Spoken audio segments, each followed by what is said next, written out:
Bienvenue dans l'épisode 20 du tableau de bord du Blobspot, dans lequel nous allons vous partager quelques réflexions invisibles sur les plans de nos containers, la place de la créativité dans nos lieux et l'importance d'une occupation pérenne sur un spot.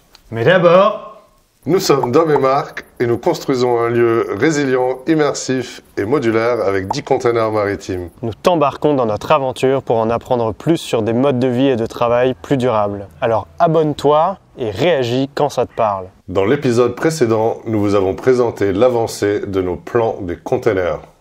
Extrait. Nous avons dessiné les plans de nos containers sur papier au crayon, puis sur PowerPoint. Pour le côté modélisation 3D, nous avons utilisé des Lego. Aujourd'hui, on vous partage quelques détails de conception intelligents. Nos 3 containers 12 mètres premier voyage ont besoin d'un accès latéral depuis l'Agora. Au lieu d'imaginer 3 ouvertures différentes, nous concevons actuellement une façade type que nous dupliquerons 3 fois sur la clé, la base vie et le dôme.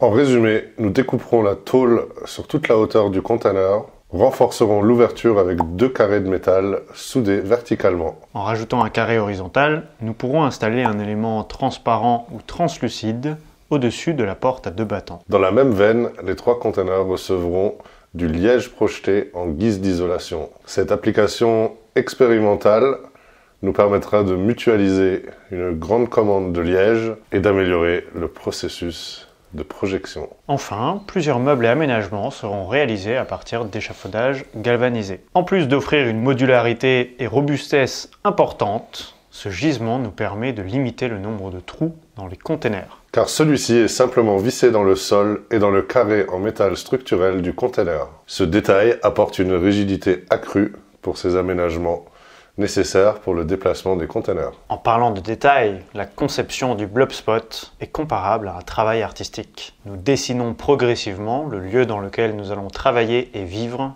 avec une attention aux détails délicate. La créativité a une place centrale dans nos lieux, de par le cadre stimulant et inspirant que nous créons et de par les matériaux et fournitures que nous possédons pour la manifester. C'est bien pour ça que nous dédions un container à la créativité, le saloon. En ce sens, exprimer son art, c'est bien.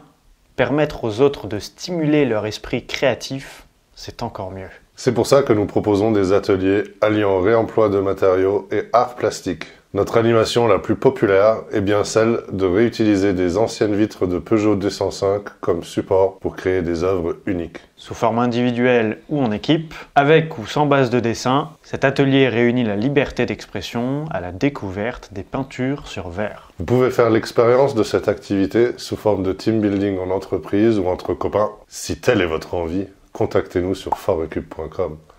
Voici quelques témoignages d'ateliers récents. C'était le séminaire le plus fun que j'ai jamais eu. Aujourd'hui, c'était un vrai moment de lâcher prise où on pouvait se concentrer sur toute autre chose que ce qu'on a l'habitude de faire au quotidien. C'est super bien, vous étiez très à l'écoute. Ça fait du bien de pouvoir être dans un lieu où on peut se poser, où on peut souffler, il n'y a pas de bruit, on est tranquille, on est au calme dans la nature. Ça sort un peu du commun des séminaires que moi j'ai pu faire par le passé aussi.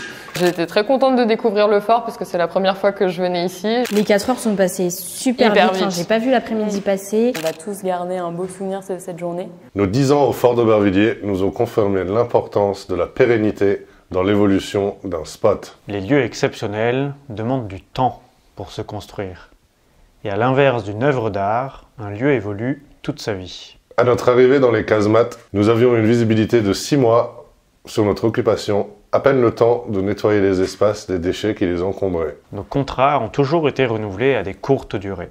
C'est pourquoi un de nos critères dans la recherche de notre terrain d'accueil est la temporalité. Par exemple, nous avons prévu de mener des projets de jardin-forêt. Autrement dit, un potager XXL avec des arbres. Une occupation éphémère est incompatible avec ce genre de projet, puisque les arbres dont nous rêvons ont besoin de place et de temps pour pousser. Idéalement, leur vie dépassera la nôtre. Autre point important, l'ancrage et la participation territoriale prend du temps à construire puisqu'elle nécessite des rencontres, comprendre les enjeux locaux et faire ses preuves. Quoi qu'il en sera, nous avons hâte d'imaginer l'évolution du Blobspot sur du moyen long terme. D'ailleurs, vos talents de graphisme et illustration participeront à cette projection. Merci à ceux et celles qui ont manifesté leur intérêt. Pour les autres, il est encore temps de nous partager votre motivation via communication@blobspot.fr. Pose tes questions en commentaire, abonne-toi pour rejoindre notre communauté grandissante.